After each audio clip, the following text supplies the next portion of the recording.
శాసనమండలిపై focus పెట్టింది కాంగ్రెస్. ఇప్పటికే శాసనసభలో మెజారిటీ సభ్యులతో అధికారం చేజిక్కించుకున్న కాంగ్రెస్ మండలిలో పట్టు కోసం ప్రయత్నాలు చేస్తోంది.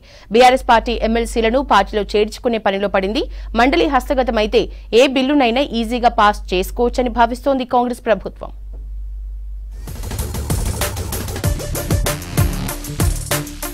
శాసన మండలిలో పట్టు కోసం ప్రయత్నిస్తోంది కాంగ్రెస్ పార్టీ.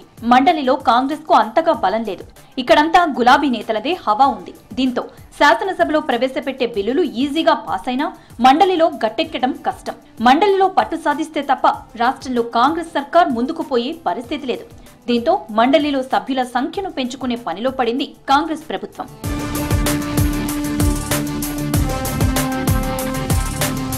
శాసన మండలిలో మొత్తం సభ్యుల సంఖ్య 40. ఇందులో గవర్నర్ దగ్గర 2 ఎమ్మెల్సీల నియామకం పెండింగ్ లో ఉంది. ఇక మిగతా 38లో బీఆర్ఎస్ కి 29 మంది, కాంగ్రెస్ కు 4, ఎంఐఎం 2, బీజేపీ 1, మరో 2 ఇతర ఎమ్మెల్సీలు ఉన్నారు. అయితే ఇప్పటి వరకు బీఆర్ఎస్ కి చెందిన 8 మంది ఎమ్మెల్సీలు కాంగ్రెస్ పార్టీలో చేరారు. దీంతో కాంగ్రెస్ సభ్యుల సంఖ్య 12కు చేరింది. బీఆర్ఎస్ సభ్యుల సంఖ్య 21కి పడిపోయింది.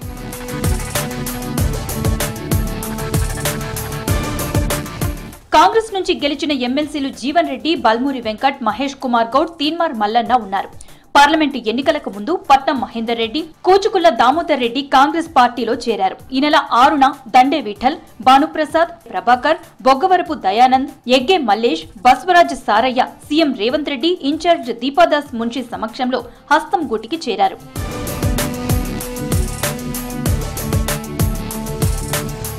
మరికొందరు బీఆర్ఎస్ ఎమ్మెల్సీలు కాంగ్రెస్ లో చేరడానికి సిద్ధంగా ఉన్నట్లు తెలుస్తోంది. మండలిలో కాంగ్రెస్ పట్టు సాధించాలంటే మరో 8 మంది ఎమ్మెల్సీలు అవసరం.